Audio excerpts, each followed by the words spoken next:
All right, perfect. So let's learn how to pitch without being a bitch, right? It's gonna be pretty simple.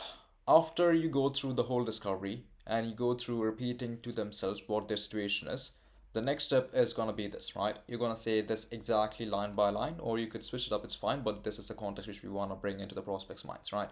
So, all right, prospect name.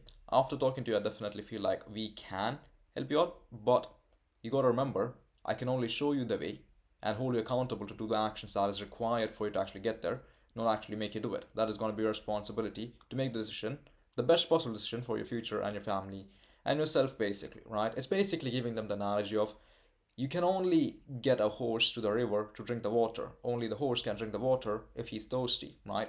So that is the kind of frame which you want to go into before going into the pitch. And this only happens after you go through the whole angel and the devil, all these analogies which I have talked about before. You only go to that after that. But once all of that is sorted, you can drop this, and now we are in the phase of the pitch. And how we're going to pitch is going to be in 5 simple steps. This is how we're going to go, right? And step number 1, which I like to call, take them to Valhalla. What is Valhalla? Fuck. What is Valhalla? It is Asgard. What is Asgard? The promised land, right? So basically, just like for Vikings, when they die, they go to Valhalla. We're gonna get the prospect into a mind where they feel like, yes, shit, after this call, I'm gonna go to fucking Valhalla, the promised land, right? And this is how we're gonna do it. So, first, you're gonna make something like this, right? In a neat fucking Google Doc or somewhere where you can type this down, right? There's gonna be 2 sections. Number 1 is gonna be now, and number 2 is gonna be after. So, what we're gonna represent is pretty simple, where the prospect is staying right now and where they're gonna get to. So, this is not gonna be filled, but this is how we go. This is a structure on how we're gonna fill it. So, step number 1, you're going to go for now, where they are right now. So, Mr. Prospect, you are broke right now. You're making less than 10K a month. You're stuck at your home country right now, where you don't really feel like staying because you're paying fucking 40% taxes or something like that, right? Your wife doesn't love you right now because you're not the man that is supposed to be a man of the household. That is your current situation right now. And I'm not telling you that it's a bad thing, but it's a bad thing if you continue to do that because there is no shame in being poor. The shame is actually in staying poor, right? And this is a situation where we are gonna take you to, right? You're gonna be wealthy from being broke. You're gonna be consistently making 30K per month. You'll be living in Dubai as you said you wanted to live in, and your wife is gonna start treating you as a hero. Shut the fuck up and start listening to whatever you say because she has a respect for you as a man. So that is a situation which you're gonna get to. Now, the next step from here is pretty simple. We gotta get them on a reality check, right? Why they haven't been able to do all these things. Do all what? All the goals which they wanted to achieve from the current situation. Why haven't they gone through it? And this is the frame which you're gonna take them through, right?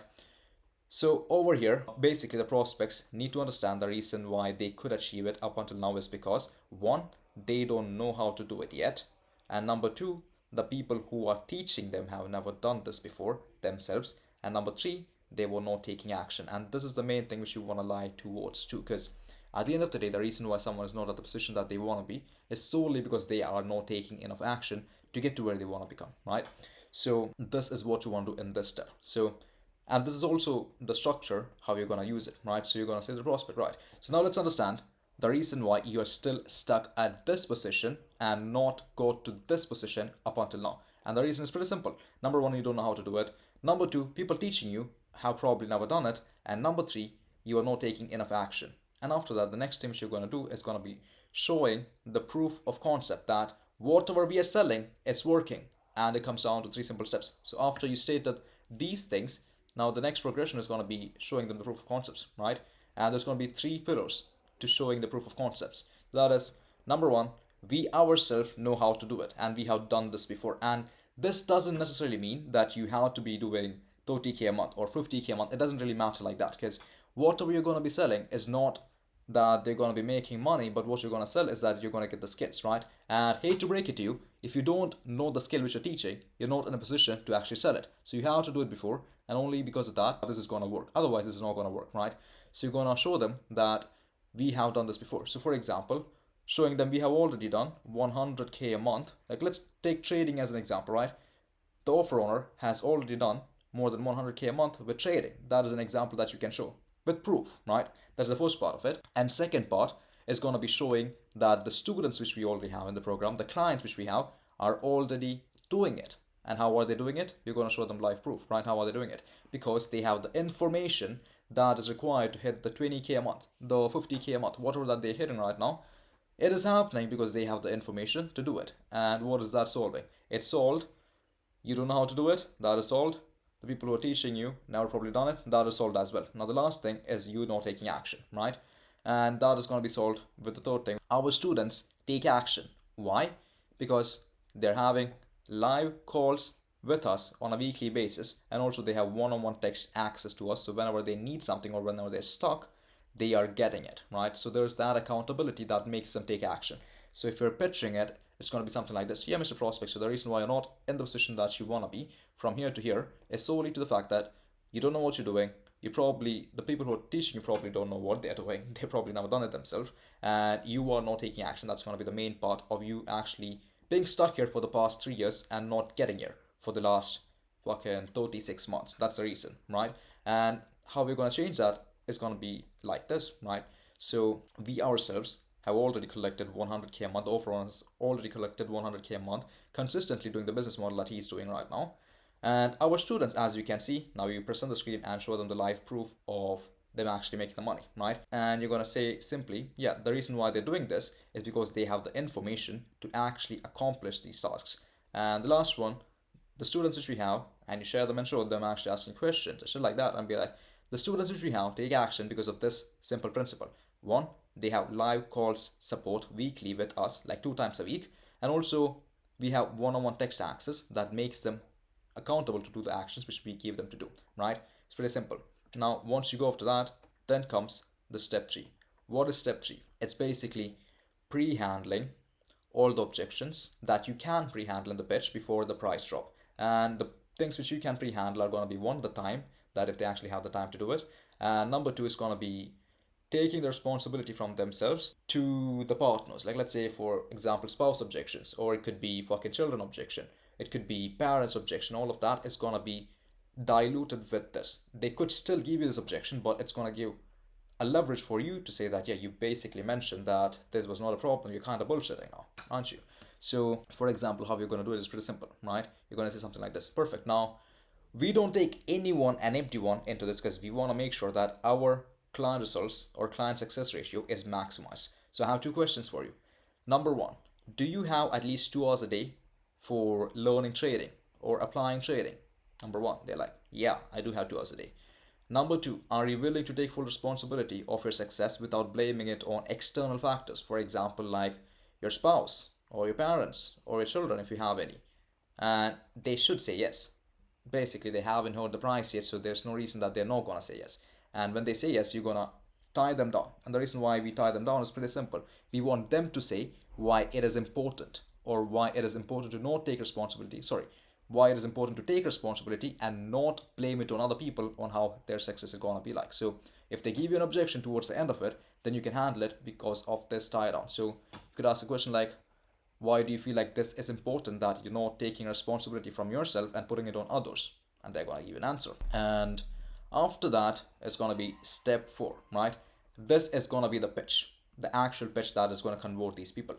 But keep in mind, these things shouldn't take more than fucking 3 to 4 minutes, right? The limit which you have for doing all this is going to be 3 to 4 minutes max. You're going to lay this down pretty quickly. You're going to make them understand the reason why they haven't done it is because of these 3 things, and we already have these things in our program, and all of this should be done in like 2 minutes, and this one should take you about a minute, right? It's going to be really simple as that. Now after the 3 minutes, rest of the session is going to take like max to max fucking 7 minutes. The pitch is going to make or break the business, so it's going to be 7 minutes. Where's that? 7 minutes. Yeah, so that's how much long it's going to take you to go from step 5 to that is how long it's going to take you to go from step 4 to the price drop. It's pretty simple. Now let's understand how to pitch these prospects, right? How we are going to help you, right? This is the phase. So you have covered why they haven't been successful and why our students are successful. Now we're going to show them how we're going to get you to where they want to get to. And we're going to put it in 3 fucking simple pillars. Let's take trading as an example, right?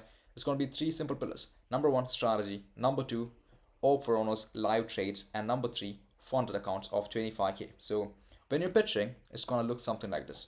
So you're gonna go for the strategy first. You're gonna say, yeah, the number one thing is gonna be strategy, and you're gonna expand on that pillar relating to a current situation. And you could say something like this. It could be something like this.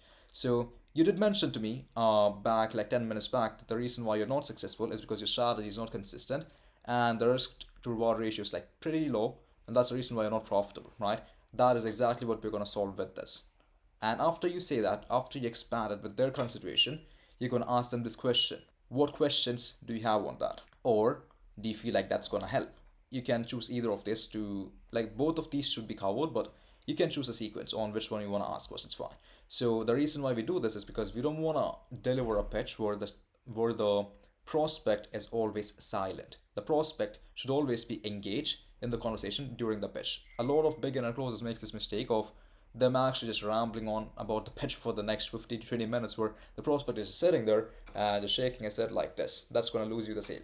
So we got to make sure that they are really engaged, and that's the reason why we do it. So once you do that, we go for the second pillar. Perfect. The second pillar is we're going to show you the offer on his live trades, and you expand it something like this. So you did mention to me before that the previous course which you were into, they were kind of scammers and they never showed you how the offer owner was trading or how they were actually doing it. That is what we're going to fix in this, so that you actually have a consistent, predictable strategy which has been used by people who are already doing it in the niche, right? And you're going to repeat the same thing. Do you feel like that's going to help you? What questions do you have on that? Same thing with the funded accounts. You can say something like, yeah, so the last pillar, the most important part is we're going to provide you with funding to actually start trading, because most of the people, the reason why they cannot trade or cannot start trading is because they don't have the capital to actually start trading. This is what we're going to fix. We're going to give you $25,000 in funded capital which you can start trading from, so you're not starting from pennies and you're not making profits, right? Basically, that's what we're going to fix with this. And the same process again. Now, once that is sorted, you're gonna ask them like what they feel, right? After doing all that, you can ask them something like, do you feel like all of this is gonna help you? You can ask that, and after that, you go for summarizing it. And the reason why we summarize it is because this thing could take around 5 minutes, and people's attention span is like less than 30 seconds now. So if you don't summarize it, they just feel like they consumed a lot of bullshit, and what happens after that? They would want to think about it after the end. I mean, towards the end. So we're gonna avoid that stuff basically. So this is how we're gonna summarize it. So basically, we're going to teach you the skills, we're going to show it to you how we do it every single day and give you access to capital so that you can start making money as soon as possible, and it is inevitable for you to actually fail doing this business model. And you're going to tie down again with this, right? You're going to ask them this question. Do you feel like with all that in mind, considering that other people have done it, following the same structure, is there any reason that you see yourself failing doing this? They probably would be like, probably not, right? And when they say that, why? You ask them why. Why do you feel like they're not gonna fail? So they're gonna reinforce themselves in their mind that they're never gonna fail doing this. And all these tie downs are gonna help you massively when it comes to objection handling if they give you any objection. And a lot of people do the pitch within like 5 minutes without giving any info, just going through the deliverables, which is like kind of a bad thing to do. Especially a lot of sales coaches just say that the pitch should be like nothing, it doesn't matter, but it does matter to most cases, right? Now, after you summarize, the next part is, it's one of the most important parts, which is value and temperature checking, right? It's pretty simple. Once you finish that, you can be like, perfect. So that is pretty much everything I have for you in terms of like the deliverables which we can actually deliver. But I want to hear from you. Do you feel like everything that we covered so far is gonna get you to succeed, or is there anything missing that you would want, right? Most prospects would say yes. If they say no, ask them what they want. If we can add it in, they say, oh shit, I forgot to mention if you already have it, right? If they don't have it, challenge them, why would they need it, right? And all the other people doesn't need it, then why would you need it? It's just a limiting belief. Break that belief. And after that, you're gonna check the temperature, right? On a scale of 1 to 10, where are you standing right now with potentially moving forward with this? If they give you anything under a 7, you ask them this question: what can make it an 8 or 9? Because nothing is perfect. No one's gonna give you a 10. Maybe they are, but nothing is perfect. So what could make it an 8 or 9? If they're 8 or above, you can ask, I'm curious, why are you giving so high of a rating? For you personally, what does stand out the most? You can ask that question. So they're gonna say all the good things that that's there in the program, which is like, again, reinforcements. If you do everything perfectly up until now, within, let's say, 7 to 10 minutes, you're good. If it's above 7 to 10 minutes, if it goes to like 15 to 20 minutes, you're pushing it. you probably are not gonna get a sale. There's gonna be analysis paralysis, and you probably are gonna not close the deal, right? So make sure it is within 7 to 10 minutes. I don't know how you would do it, but you would need to do it. That's on you. That's how you're supposed to do it. And after that, the last part of the pitch is gonna be price drop. And in this stage, we want to make sure that the prospect thinks that they are in control, not yourself, right? And this is how we're gonna do it. We're gonna tell them this simple line. Cool. This is pretty much everything that I have for you, man. So where do you want to go from here? So the prospect most likely is going to say this. Where can we go from here? So you just simply put it like this. Well, I guess I can walk you down through the investment and the next steps to get you on board into a program if that's good with you. Like, yeah, let's do it. And you go for the fucking price drop. This is how we do it. Cool. So for getting you from doing less than 3K a month to consistently making 20K a month, which is 240K per year, it's just an investment of 3K GBP. You gotta state it loud and clear and stay silent. You should not mumble, and there shouldn't be any scenes where the prospect is asking again, okay, shit, what do you say? I didn't hear it. Never happens. It should never happen. If it happens, the frame is kind of low, but that is a small thing. And the reason why we do this part, the 20K a month and 240K per year, is actually a price angering. So it's actually, they're hearing the big number of like 240K, and compared to that 240K, whatever the investment is like pretty significantly low, right? So for making 240K per year, giving 3K is pretty reasonable, and they already agreed that it's actually going to get them there, right? So that is basically how you go about pitching any prospects with perfection. Now, the things to avoid is pretty simple, or the things you should do. Keep in mind, what that is. 10 minutes max. The pitch should not go above 10 minutes. That is number one thing. Number two, prospect should be engaged. They should be engaged. If they're not engaged and they're just sitting there like this, nodding their head, better know that you lost the sale. Never gonna be a close. So that is the second part. And for the third part, what I'm thinking of is shifting the beliefs. If you did not shift the beliefs properly, you probably are gonna lose the sale. So you gotta make sure that all of these things are done step by step if you actually want to get the best results possible, basically. So that is pretty much it when it comes to pitching a prospect. So let's get on to the next SOP.